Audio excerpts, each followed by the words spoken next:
Hello and welcome back to part 5 of this video series about why God allows evil and suffering to exist. In this video, I will mainly focus on why God has allowed evil governments to rule the world for so long. I will discuss the biblical march of world powers and also the meaning of the Gentile times and when God will remove man-made governments forever. So far, we've learned that God gave all his creation, angels and humans alike, the gift of free will. The definition of free will is the power of acting without the constraint of necessity or fate, the ability to act out one's own discretion. The opposite of free will is fatalism. If you believe that your life is preordained or predestined and that you cannot change it from that, then you are a fatalist and do not believe in free will. Other adjectives for fatalism would be coerced, compelled, forced, involuntary, unwilled, or enforced. Do animals have free will? Most people would answer no to that question because the concept of free will is traditionally bound up with such things as our capacity to choose our own values, whether we want to serve God or not, the sort of lives we want to lead, the sort of people we want to be, etc. And it seems obvious that no non-human animal lives the kind of life which could make sense of the attribution of such powers as these. Along with the gift of free will, God gave humans a moral conscience, something that the animal world also does not have. In Romans chapter 2, verse 15, the Apostle Paul tells us that even non-believers have a sense of right and wrong, where he says, "They," speaking about unbelievers, "show the work of the law written in their hearts, their conscience also bearing witness, and between themselves their thoughts accusing or else excusing them." So even people who do not believe in God have a conscience, but ungodly people often ignore their conscience and continue to practice evil things. Notice what Titus chapter 1 verse 15 through 16 says. "To the pure all things are pure, but to those who are defiled and unbelieving nothing is pure, but both their mind and their conscience are defiled. They claim to know God, but by their works they deny him, being detestable and disobedient and unfit for every good work." Our conscience tells us when we do wrong, but people often override their consciences because they are determined to do things against God's will. So mankind was created with the gift of free will so that we can choose to obey God or choose our own path of life independent from God, and man was designed with a conscience. These are the things that make mankind separate from the animal world. So animals live by instinct, and they do not have a sense of right and wrong, though they are capable of incredible feats and seem to have an impressive range of emotion. They do not have an innate desire to be good or moral. When we train them, they simply respond to the fear of punishment or the hope of reward. Animals don't regret the past or worry about the future like we humans do, but they live in the present moment. So they are spared much of the worry that we humans have in our lives. Often you'll hear Buddhists refer to animals and how we should be more like them and live in the present moment and quiet our minds. But God gave us the power to use our minds to reason and to think, not to become like animals. Animals do not have advanced reasoning skills, although they can sometimes exhibit remarkable behavior, such as in solving mazes and so forth. They do not engage in abstract reasoning. They also do not exhibit any mental advances. Their abilities have remained unchanged for thousands of years. Beavers still build the same kind of dams they've built for generations. Birds make the same kind of nests. Bees still build the same type of hives. Humans, however, have the God-given ability to create works of music and art and to invent scientific wonders. This is perhaps our most significant ability as beings made in the image of God. Our Creator gave us a portion of his ability to create. Animals do not possess the same creative capacity. While animals can make nests and other forms of lodging or make various sounds to communicate with one another, these are primarily instinctive capabilities. They cannot enjoy the same creative capabilities as man because they are not made in the image of their Creator. Without the gift of free will, humans and angels would be like the animal kingdom, having no choice in matters. However, God wanted his heavenly and earthly sons and daughters to serve him freely out of love and obedience. Sadly, Adam and Eve failed and misused their free will and fell into Satan's trick to take over the world. Satan also misused his free will because he wanted to be like God. It's obvious that free will is a two-edged sword that can be used for good or for evil. When we stop and reflect on the misuse of free will, it explains why the Hitlers of the world have existed and still exist, and just about any other evil that mankind has experienced is due to the misuse of free will. Satan made the accusation in Eden that mankind only serves God out of selfishness, and that mankind would rather be independent from God. Satan told Eve that if she ate from the tree of the knowledge of good and bad, that she would be like God, implying that she didn't need God to live a happy and full existence. Adam and Eve gave up their stewardship over the world, and Satan took control.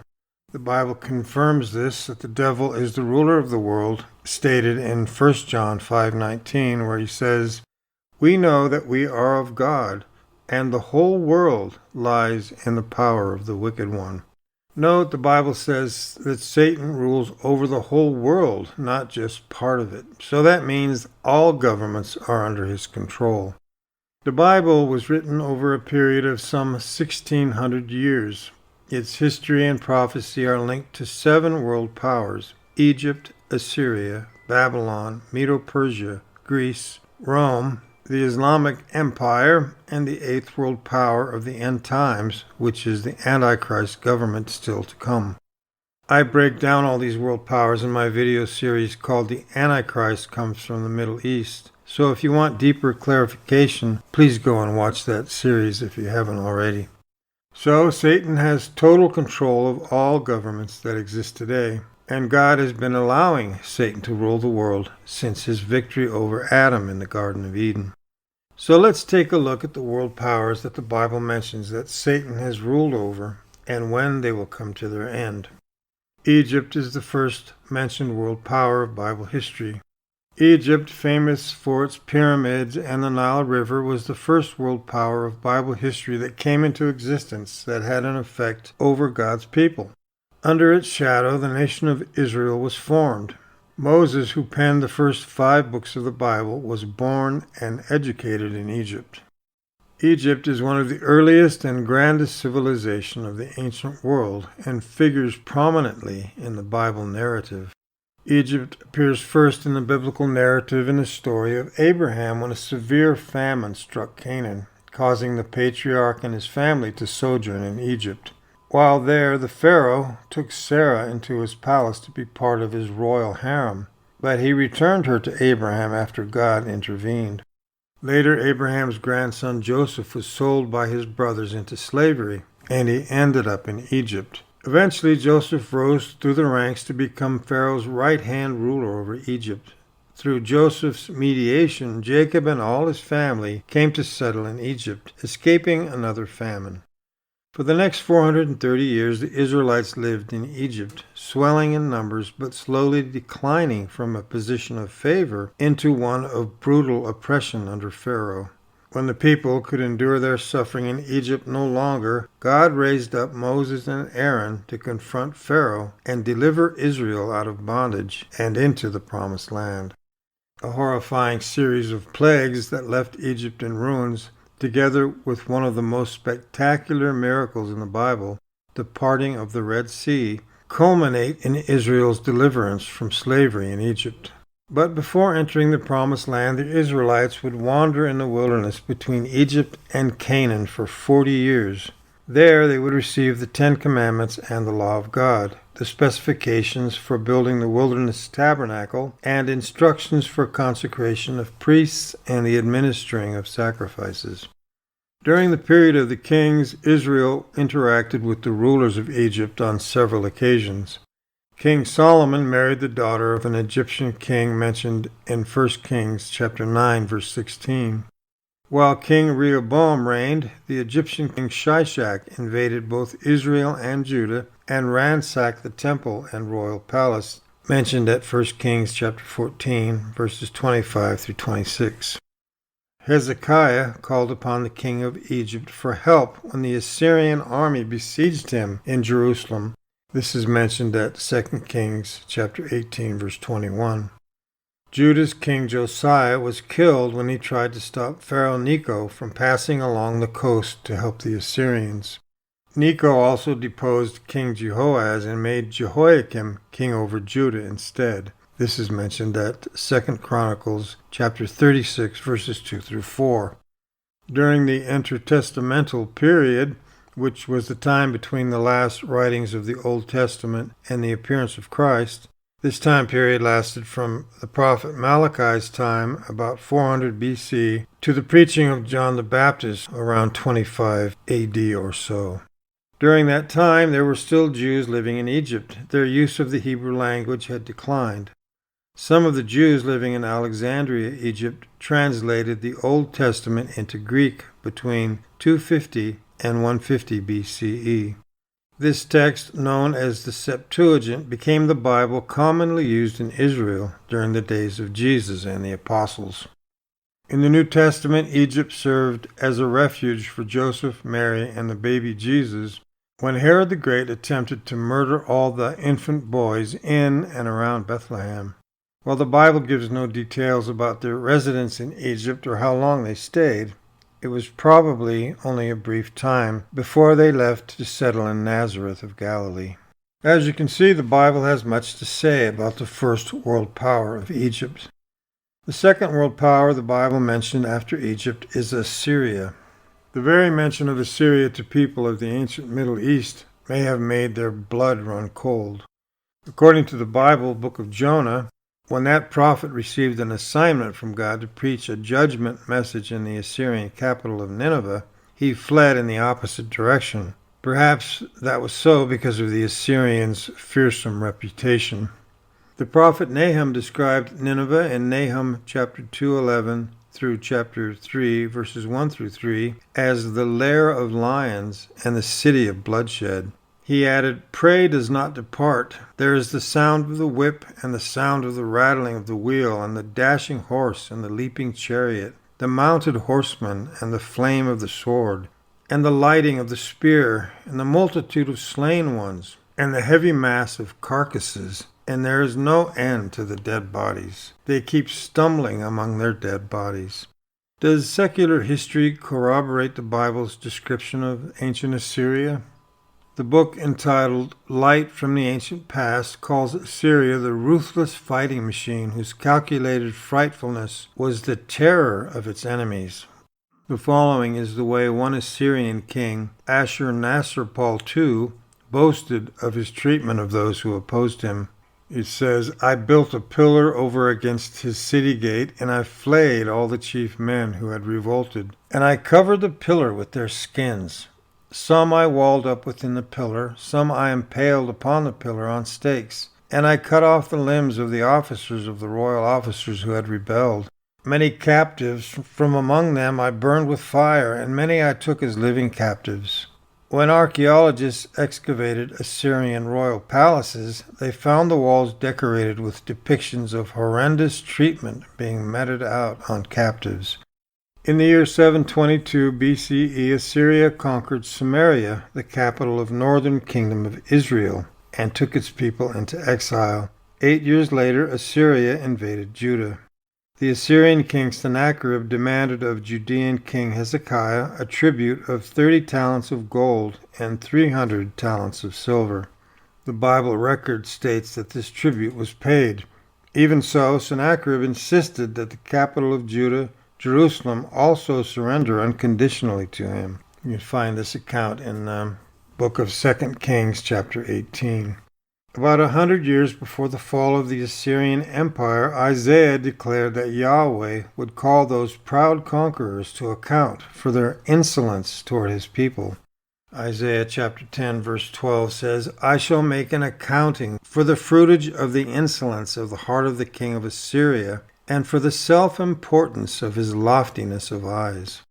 Furthermore, God's prophet Nahum foretold that Nineveh would be plundered, its gates would be opened to its enemies, and its guards would flee, in the book of Nahum chapter 2, and also chapter 7. The Bible prophet Zephaniah wrote that the city would become a desolate waste in Zephaniah chapter 2, verses 13 through 15. All these prophecies of destruction were fulfilled when Nineveh fell in 612 BCE. That is when Nineveh fell to the combined forces of the Babylonians and the Medes, bringing the Assyrian Empire to an inglorious end. A Babylonian chronicle of that event states that the conquerors carried off the vast booty of the city and the temple and turned Nineveh into a ruin heap. Today, the desolate waste that was once Nineveh is marked by mounds of ruins on the east bank of the Tigris River opposite the city of Mosul in Iraq. Babylon is the third world power of Bible history and was the next world power after Assyria, over which Satan ruled. Situated on a fertile plain some 50 miles south of modern-day Baghdad, the ancient city of Babylon was truly magnificent. With massive double walls and a surrounding moat, Babylon seemed impregnable. The city was renowned for its majestic temples, hanging gardens, and temple towers. As one of the greatest cities of the ancient world, Babylon had recently been dubbed the City of Wonders. In the Bible, it was named Mistress of Kingdoms and was the capital of the third world power of Bible history, as Isaiah 47 verse 5 says. Like the Egyptian and the Assyrian empires before it, the Babylonian Empire played a prominent role in Bible history, enabling us to compare what the Bible says about it with what secular sources say. The Bible book of Daniel tells us that a man by the name of Belshazzar once ruled as king in Babylon in Daniel 5 verse 1. However, some secular sources have stated in the past that Belshazzar, though powerful, was never king. Was the Bible wrong? Archaeologists have uncovered a number of clay cylinders in the ruins of Ur in Mesopotamia. The cuneiform inscription on one cylinder included a prayer by Babylonian King Nabonidus for Belshazzar, my eldest son. Later findings confirmed that Belshazzar had acted as regent for more than half of his father's reign, states the New Bible Dictionary, during which time he was, to all intents and purposes, king. History also shows that ancient Babylon was an extremely religious city, rife with astrology and divination. For example, at Ezekiel chapter 21, verse 21, we read that the king of Babylon resorted to divination in order to determine whether to attack Jerusalem. The king looked into the liver, the Bible says. Why the liver? The Babylonians used this organ in quest of omens. The book Mesopotamian Astrology tells us that at just one site in ancient Babylon, archaeologists found 32 clay liver models, all inscribed with omens. Noted archaeologist Nelson Glueck once said, I have excavated for 30 years, and in matters of historical perspective, I have never found the Bible to be in error. God inspired the Hebrew prophet Isaiah to put in writing a prophecy about the demise of mighty Babylon. He wrote in Isaiah chapter 13, verses 19 and 20, Babylon, the decoration of kingdoms, must become as when God overthrew Sodom and Gomorrah. She will never be inhabited, nor will she reside for generation after generation. In the year 587-586 BCE, Babylonian armies destroyed Jerusalem and took the survivors off to Babylon, where they were treated cruelly.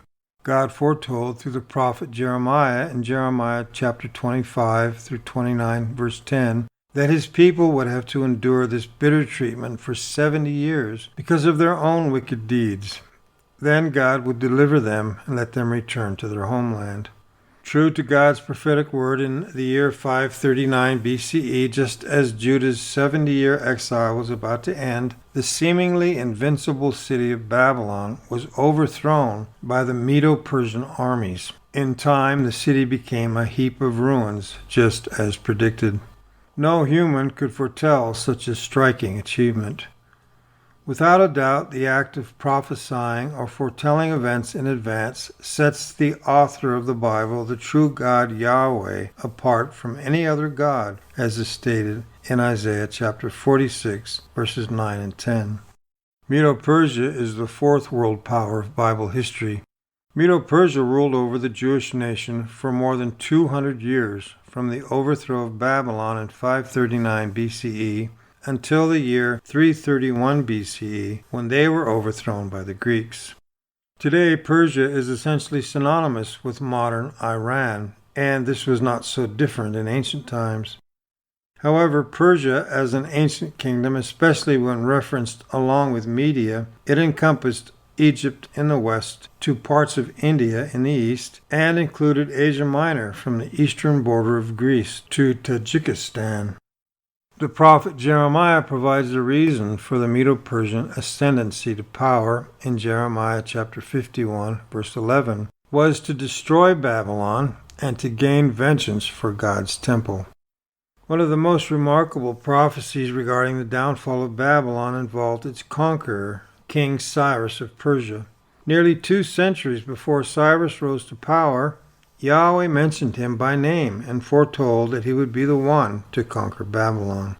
Pointing forward to Cyrus' conquest, Isaiah was inspired to write in Isaiah 45, verses 1 through 3.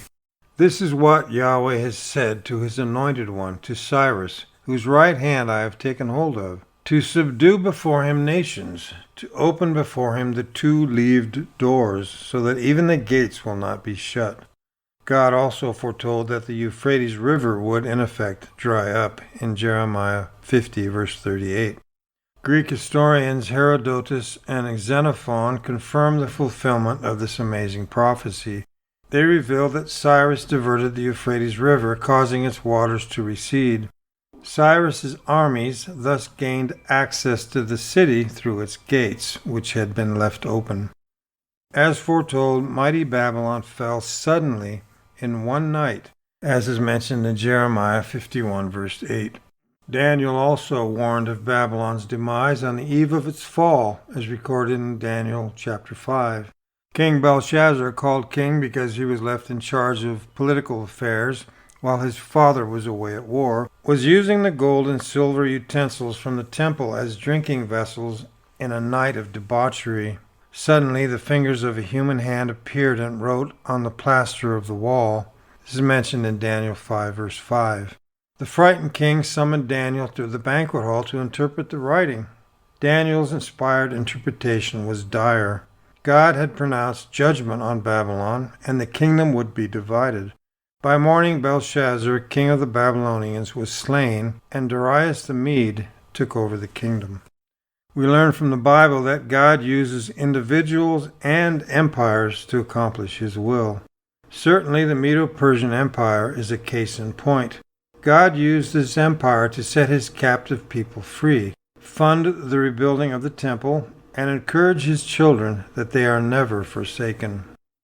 Greece is the 5th world power the Bible mentions. About 200 years before the time of Alexander the Great, God's prophet Daniel wrote concerning world domination in Daniel 8, verses 5 through 8. It says, "Look, there was a male of the goats coming from the sunset upon the surface of the whole earth, and it was not touching the earth. And as regards the he-goat, there was a conspicuous horn between its eyes.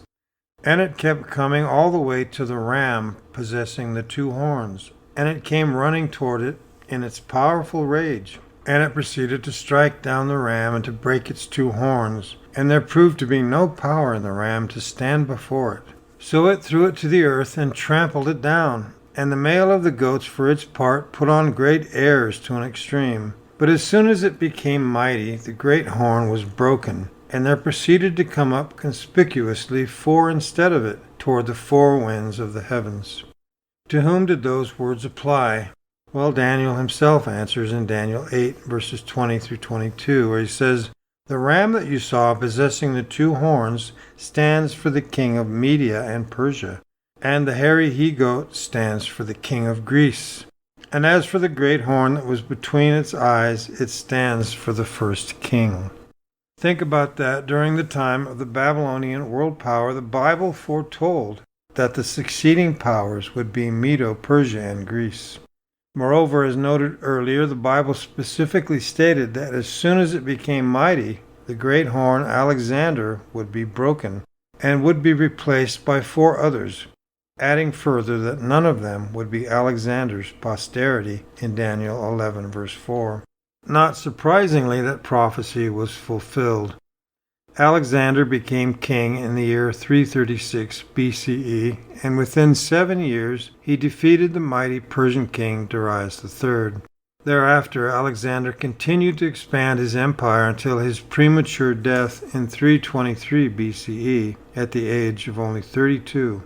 No single individual succeeded Alexander as absolute ruler, nor did any of his offspring. Rather, his 4 leading generals, Lysimachus, Cassander, Seleucus, and Ptolemy, proclaimed themselves kings and took over the empire, states the book The Hellenistic Age. The Romans conquered the Greek peninsula in the year 146 BCE. Some historians consider this to be the end of the Hellenistic period. However, the Greek language continued to be the main language used in the eastern part of the Roman Empire for hundreds of years. Then Rome became the 6th world power of Bible history.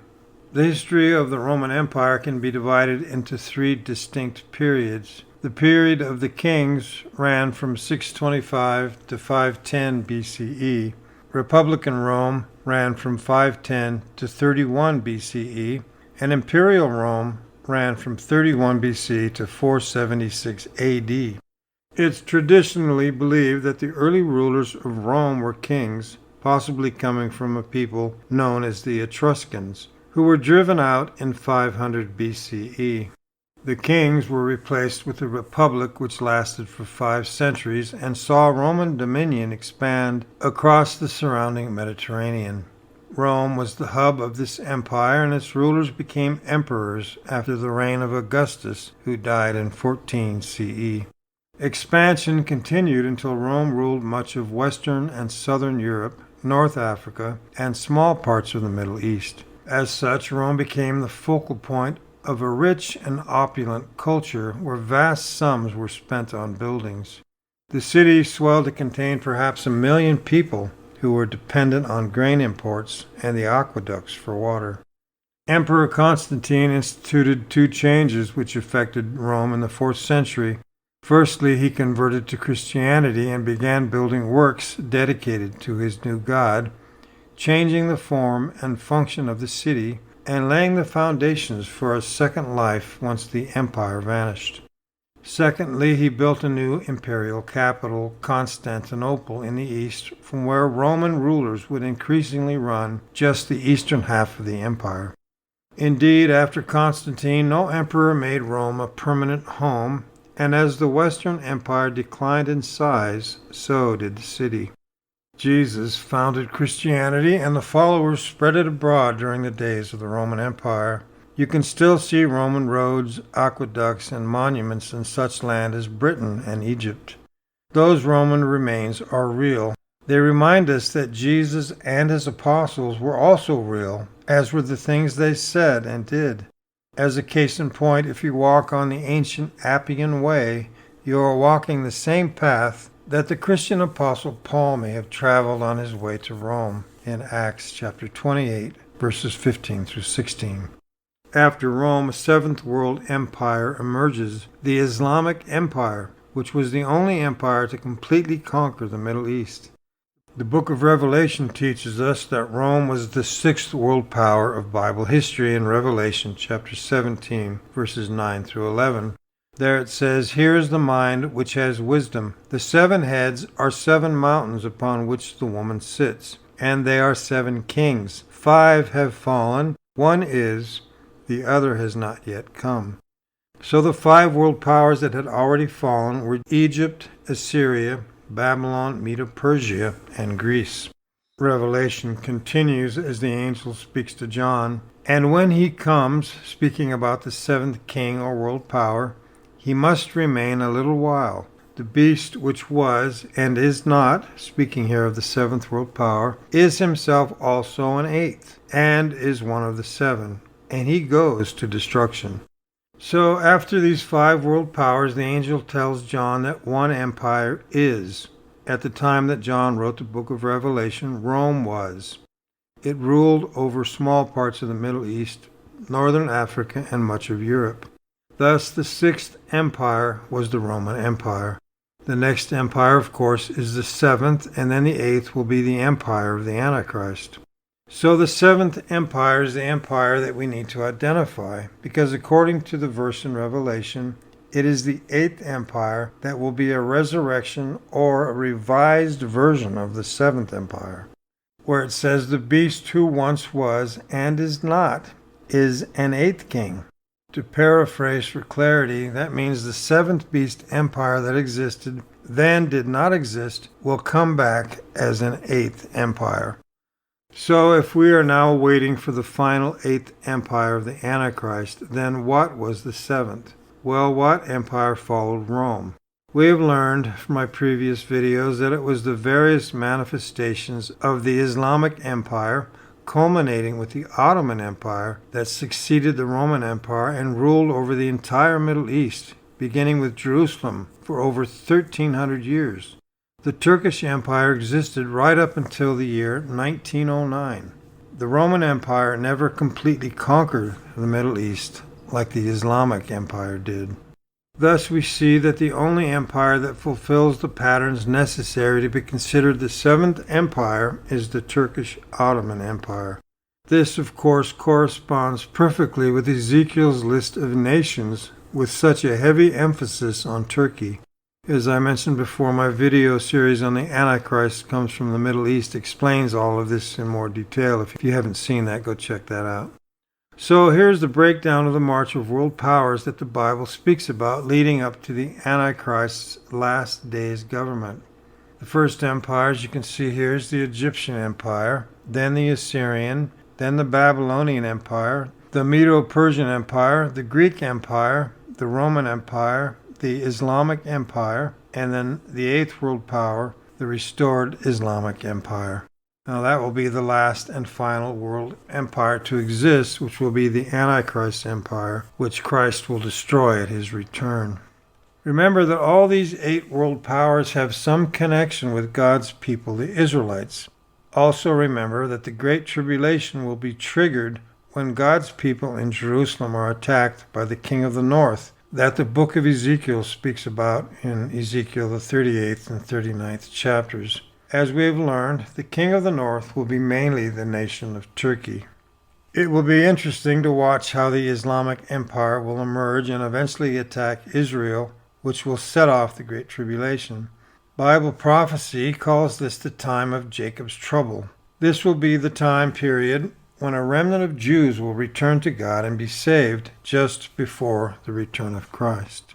The book of Daniel discusses the march of world powers from ancient Egypt to Assyria to Babylon to Medo-Persia to Greece, then to Rome, then to the seventh world power, the Islamic Caliphate, and then the eighth world power, which will be the revived Islamic Caliphate of Bible prophecy, the last days government of the Antichrist. And then the prophecy foretells that God's kingdom would be established throughout the world. The prophecy involves King Nebuchadnezzar of Babylon and a dream that he had about an immense image.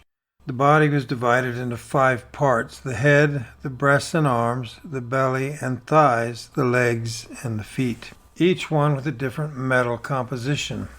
These metal parts stood for a succession of governments or kingdoms that started with Babylon and continues down to the Antichrist's last days world power. Daniel discloses that in the feet and toes of the image there was a noteworthy change of materials. How so? Well, pure metal was replaced with a mixture of iron and moist clay. By way of explanation, Daniel told Nebuchadnezzar in Daniel chapter 2, verse 43, he says, "Whereas you beheld iron mixed with moist clay, they will come to be mixed with the offspring of mankind, but they will not prove to be sticking together, this one to that one, just as iron is not mixing with molded clay. Yes, mixing iron and clay results in a fragile union. There is no sticking together. How accurately this describes the politically divided world in which Islam exists today, the division between Sunni and Shia Muslims. Daniel also reveals another significant development. In his dream, King Nebuchadnezzar saw a stone that was cut out of a large mountain. This stone was lifted up, and it struck the image on its feet of iron and of molded clay and crushed them. What does that mean? Well, Daniel himself answers in Daniel 2:44, where he says, "In the days of those kings, during the time of the final world power, the God of heaven will set up a kingdom that will never be brought to ruin, and the kingdom itself will not be passed on to any other people. It will crush and put an end to all these kingdoms, and it itself will stand to times indefinite." That prophecy pointed forward to a kingdom unlike any other government known to mankind. Its king is Jesus Christ, the Messiah. Jesus will crush Satan and all his followers, human and spirit, thus bringing about universal peace and harmony. So the march of these world powers would end in the establishment of God's kingdom when all governments will be removed and Christ will rule the world with his saints. Notice what the Bible says in Daniel chapter 2, verse 35. It says, "Then the iron, the clay, the bronze, the silver, and the gold were broken in pieces together and became like the chaff of the summer threshing floors. And the wind carried them away so that not a trace of them could be found. But the stone that struck the statue became a huge mountain and filled the whole earth."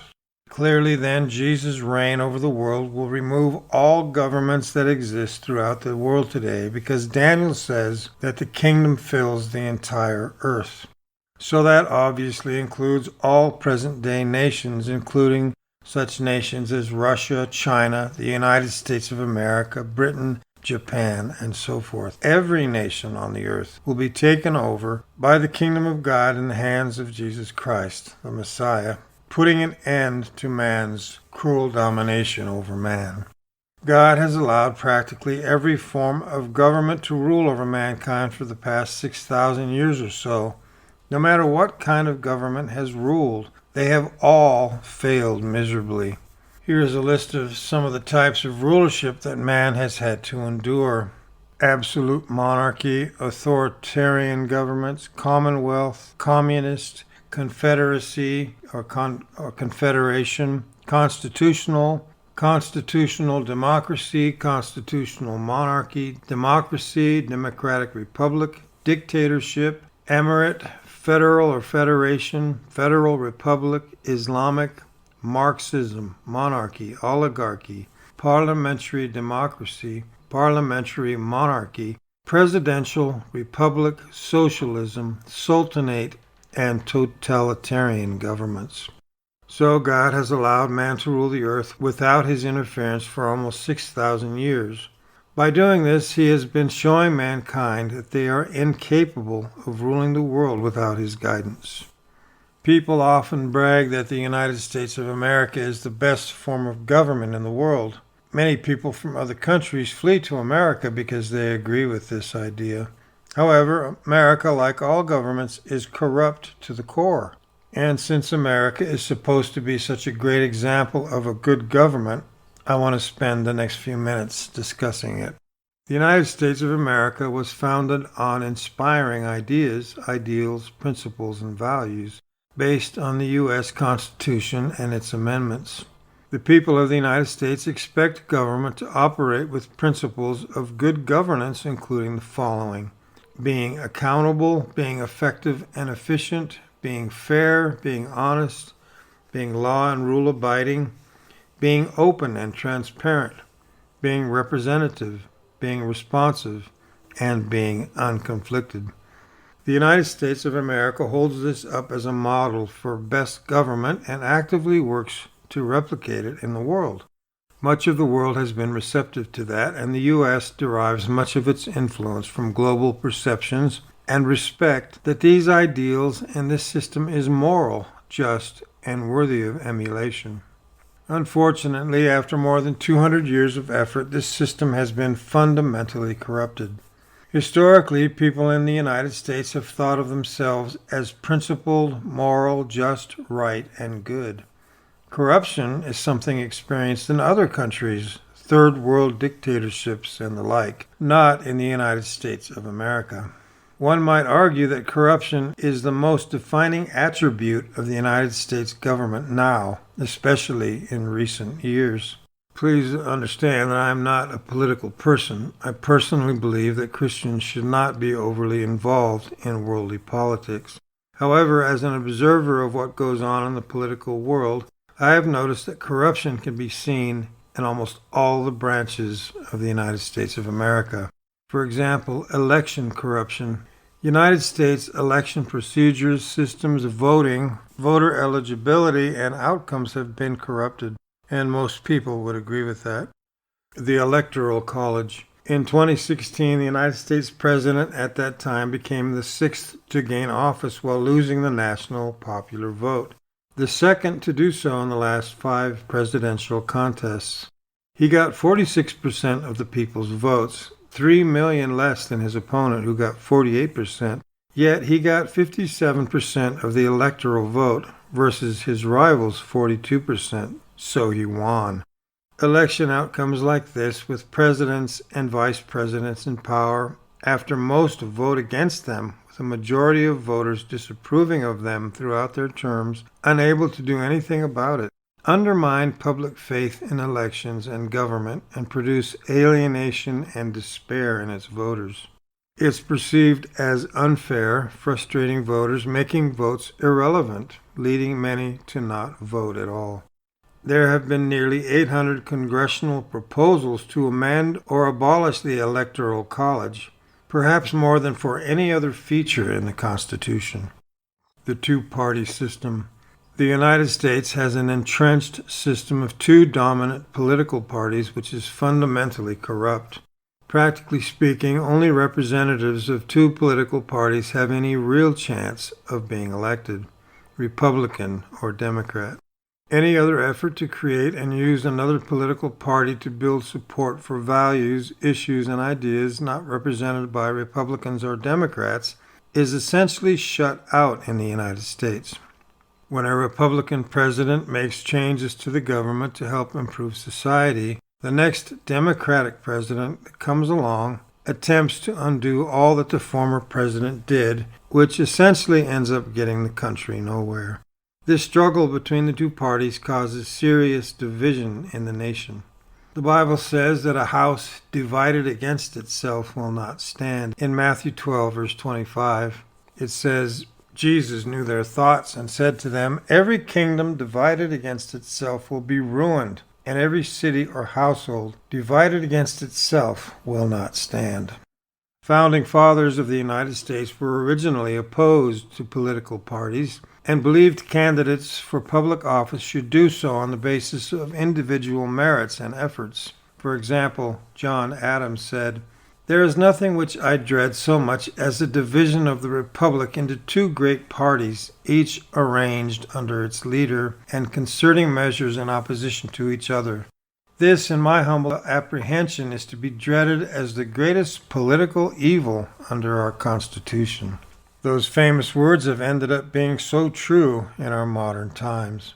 Most people today would agree that the 2-party system is not working and that it is corrupt. Political party nominations.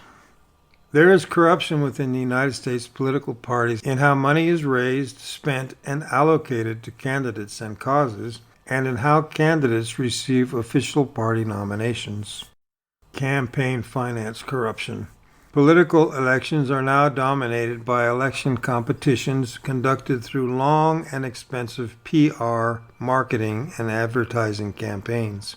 Candidates believe their ability to win depends on how much money they raise for their campaigns, and with elections every 2, 4, or 6 years, representatives and candidates are almost always focused on raising money for elections. So they're constantly courting and soliciting money and campaign contributions. They give access to donors who often demand influence. So there's constant pressure on representatives to raise money and make people who donate it happy. That corrupts fair and unbiased decision-making, choices of issues to focus on, and laws or rules made.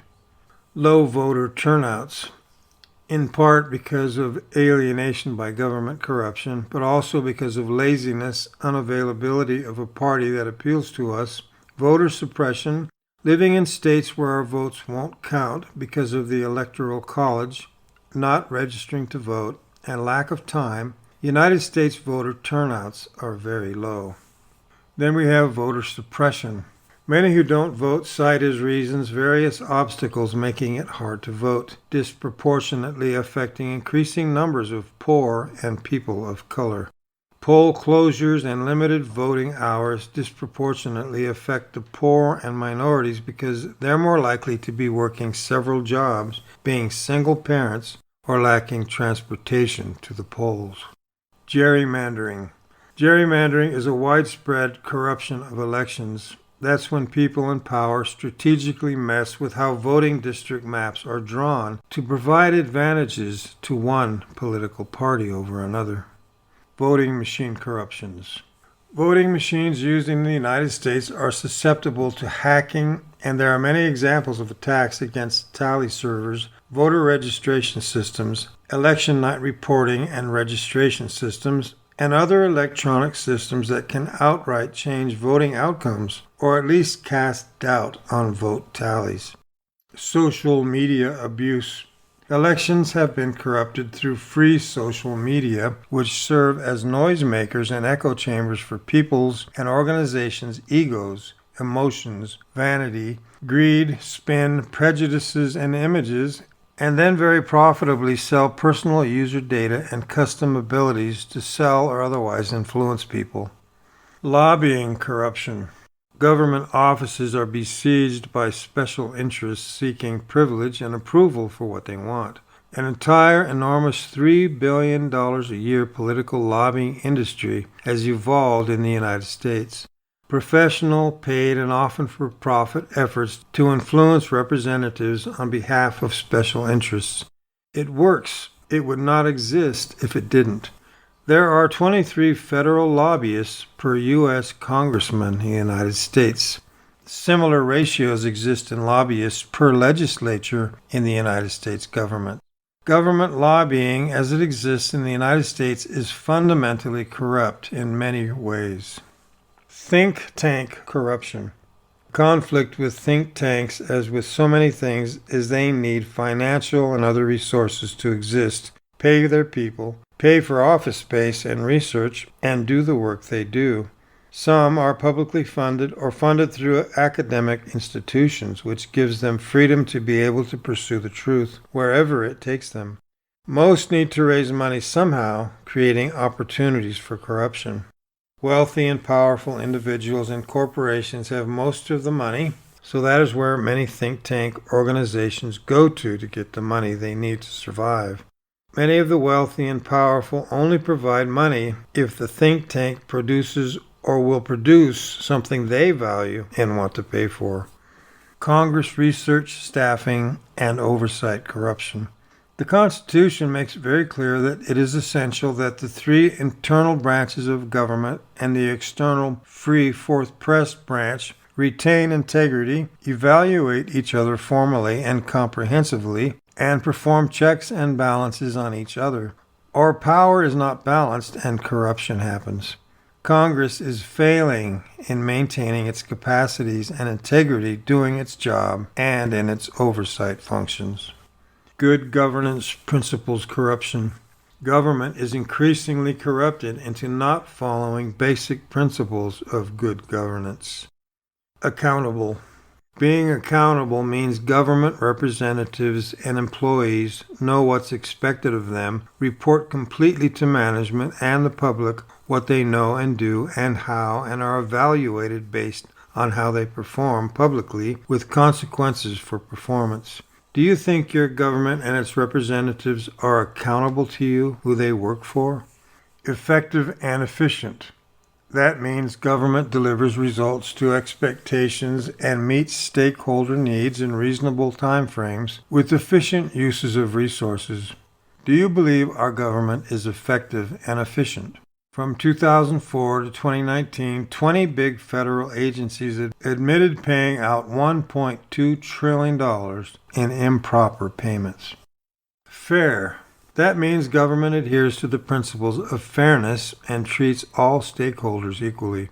In 2018, the federal $1.5 trillion tax cut gave households getting income of $500,000 to $1 million a proportional gain 4 times bigger than those getting $40,000 a year.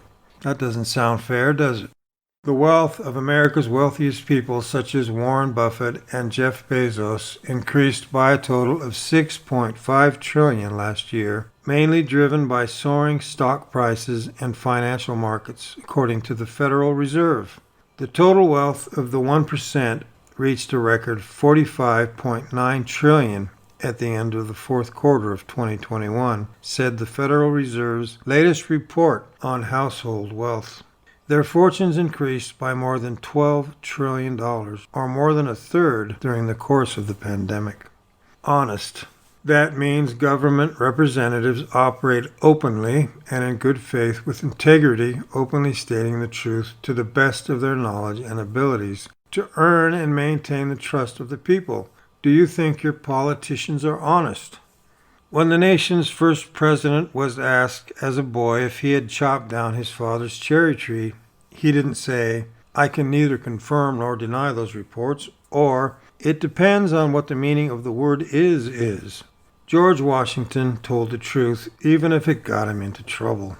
The moral of the story: Washington was a great leader because he would not lie, and all presidents should be as honest as the founding father of this nation.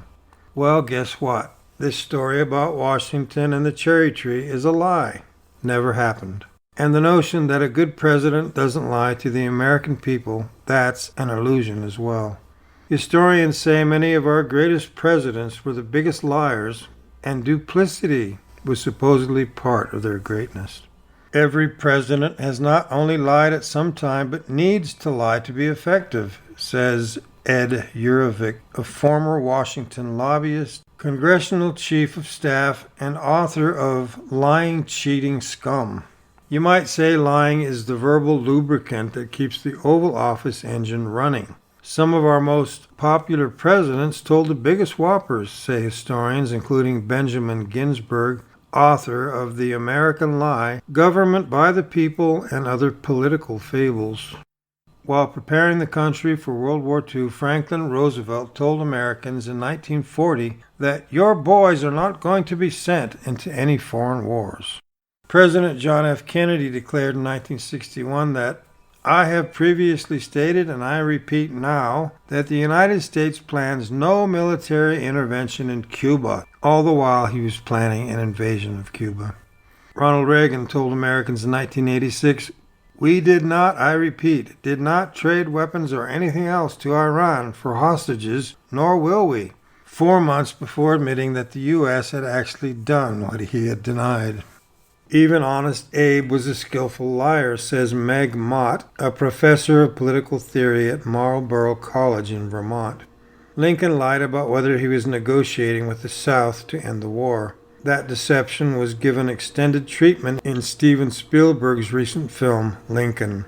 He also lied about where he stood on slavery. He told the American public and political allies that he didn't believe in political equality for slaves because he didn't want to get too far ahead of public opinion. Author Eric Alterman wrote a book entitled Lying in State. Eric Alterman, an English professor at Brooklyn College and media columnist for The Nation, surveys the history of presidential falsehood from President Washington to President Donald Trump. It's a sad state of affairs when a nation expects its leaders to lie and to deceive them. Law and rule abiding. That means people in government comply with the laws, codes, guidelines, and regulations of the United States and other communities in which they operate, and apply the laws equally and fairly to all. Do you think your politicians and other government representatives follow the laws and rules? Being open and transparent. Open means people working in government must understand that they work in service to the people and be open to solicit, listen, and take seriously inputs from the people. Transparent means decisions, how they are made, who is involved in them and how, actions taken and how, and performance measures are all communicated clearly to everybody in reasonable amounts of time. Do you think your government representatives are open and transparent? Representative. Government representatives are expected to represent us and our values, principles, and laws well, showing integrity, being polite, being good hosts, behaving well, and being held to high standards. Do you think your government representatives are doing this? Responsive. Government works for us, the people, to address our major concerns, problems, and opportunities. Do you think your government and its representatives are responsive to you? Is government responding adequately to the wicked problems we've explored together? Unconflicted. That means government representatives cannot have significant direct or indirect personal interests that overlap with their responsibilities, including personal financial interests, family member interests, or affiliated business interests, so there is no bias in decision-making or performance of responsibilities. One president, who I won't mention, appointed his own son, daughter, and other family members to influential positions and overrode their security clearance decisions, which is a series of personal conflicts of interest. The president's director of the Centers for Disease Control and Prevention bought personal stock in food, drug, and tobacco companies after taking charge of an agency that regulates them. This same president abandoned past practice to allow unlimited donations from wealthy individuals and corporations to raise record sums, $107 million for his inauguration. He used it to help friends, including paying his wife's friend's company $26 million to help plan the event. The money raised has still not been accounted for. These are just a few examples. Elected official rules corruption. There are extremely few rules or laws that prevent an elected U.S. congressperson from being corrupt. They can take unlimited money to get elected from any person or any corporation if done properly. They can write laws about anything at all or bring laws to vote on that anyone at all writes for them.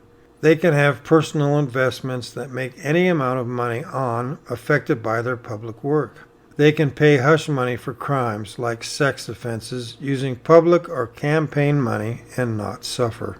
The president has even fewer rules or laws restricting corrupt activities, except a 2-term limit. But congresspeople can stay in elected roles in Congress as long as they're alive and be re-elected without limit. Overwhelming complexity. The scale and complexity of laws, policies, rules, and systems is too much for most individual citizens to understand and interact with, because we are so busy trying to make our individual lives work with stagnant real wages and increasing real costs and worries. Individuals can't afford to be informed in detail or to actively engage with government on complex issues. Too many are not educated well enough to be able to follow and engage with government with its complex legal and procedural ways.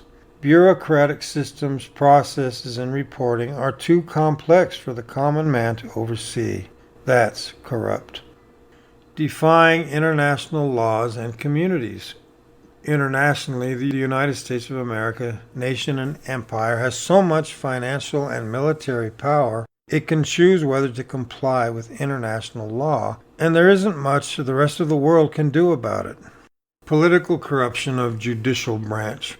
The judicial system is intended to be fair, unbiased, and independent.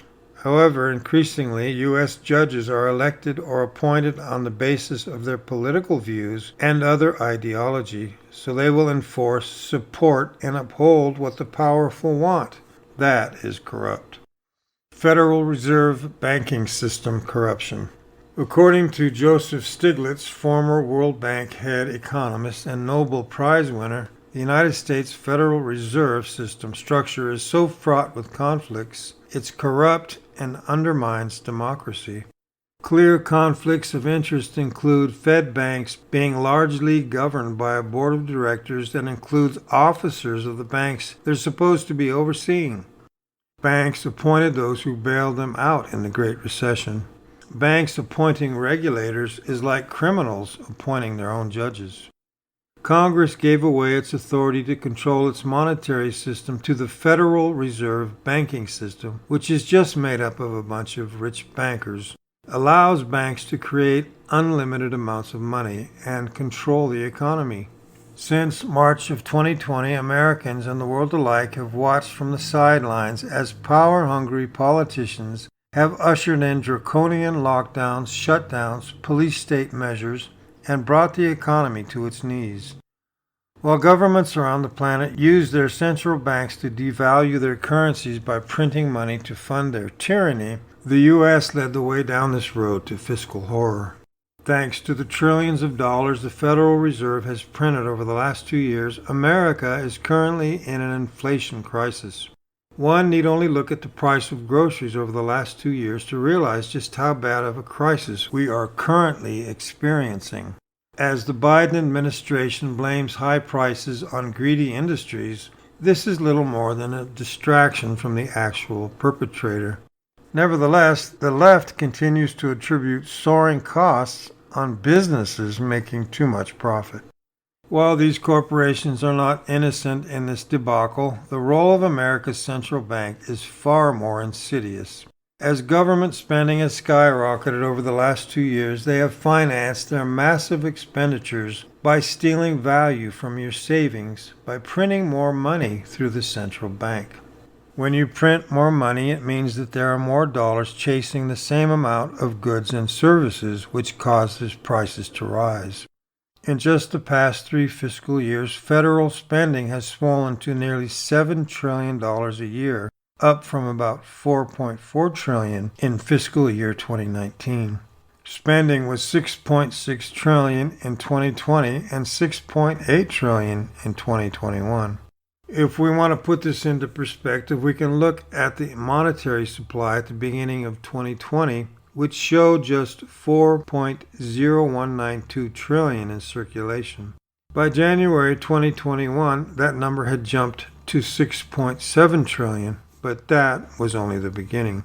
By November of last year, that number climbed to $20.354 trillion in circulation, meaning that since January 2020, the United States has printed nearly 80% of all U.S. dollars in existence. As of January 2022, the national debt is now nearing $31 trillion. Media corruption. A very important, less formal, fourth branch of U.S. government is a system of fair and honest reporting of news and information so citizens can understand what is happening in the country, government, and world, so we can knowledgeably and responsibly participate in public conversations about what is happening and decide what to do about it, if anything. We can't do our jobs as citizens without good information. Freedom of the press was called out in the Constitution's First Amendment as essential. United States news and information reporting system is corrupted by wealth and power via concentration of media ownership and control. In 1983, 50 companies controlled 90% of all the U.S. media. Most of the media this nation consumes today is owned by one of 6 companies. These 6 media companies are known as the Big Six. They are National Amusements, Disney, Time Warner, Comcast, News Corp, and Sony. Here, media includes 24-hour news stations, newspapers, publishing houses, internet utilities, and even video game developers. These 6 big companies that run most of the media in the United States of America make a combined total of $430 billion a year. In 21 of its 23 years, the United States was one of the top 20 least evidently corrupt countries. But in 2015, 75% of Americans said that government corruption was widespread and the most pessimistic on the list. In 2017, 60% of Americans said the United States was more corrupt than the prior year. The White House was our most corrupt institution, and corruption was getting worse. Corruption chips away at democracy to produce a vicious cycle where corruption undermines democratic institutions, and in turn, weak institutions are less able to control corruption. 85% of Americans want to change campaign finance rules. 2018 polls had government corruption as our most important topic. Laws enacted by our national government these days mostly reflect what powerful special interests and their lobbyists want, said 75% of Americans. And the United States dropped 4 places out of the top 20 countries in the Global Corruption Index. When politics are corrupt, what's important to us is less important than priorities of the privileged. For the 4th year in a row, a survey of U.S. fears showed corrupt government officials was our number one fear, with 74% afraid or very afraid of government corruption. 5 of our top 10 were fears about our environments, with the next highest fear 12% lower. 2 were about loved ones getting sick or dying, and 1 was about having high medical bills. People in the United States were 3 times more afraid of our own politicians than we were of all reptiles, snakes, lizards, alligators, crocodiles, and the like. In 2019, a past U.S. president said the U.S. is now an oligarchy in which unlimited political bribery has created a complete subversion of our political system as a payoff to major contributors. Barely 17% of the U.S. people trust our government always or most of the time. Only 32% of people in the U.S. are proud of our political system. A person obviously could spend hours and hours speaking about the corruption of the United States of America. And if the USA is supposed to be such a model of good government, then what about dictatorships and communist countries that exist in the world? We know how cruel and corrupt those forms of government can be. I think I've made my point here that all man-made governments end up being corrupted due to man's hunger for power and greed, no matter how well-meaning they may begin. We have spent a lot of time in this video series talking about the world powers that the Bible speaks about and how mankind has ruled the earth for so long, way back to the times of ancient Egypt. But was there ever a time when God ruled over man on the earth? Though Satan took control of the world after Adam and Eve's fall in Eden, God still worked through his servants on the earth to establish the nation of Israel, which was to be the nation from which the Messiah was to appear. And eventually all the nations of the world would be blessed through the kingdom of God on the earth. Okay, I'm going to end this video here, but stay tuned for my next video, where we will see how God ruled over his chosen people, the nation of Israel, during the time of the first 3 world powers of Bible history, Egypt, Assyria, and Babylon. I will discuss when God stopped ruling over his people, and exactly when the Gentile times began, and when they will end in the future. So stay tuned for that, and thanks very much for watching.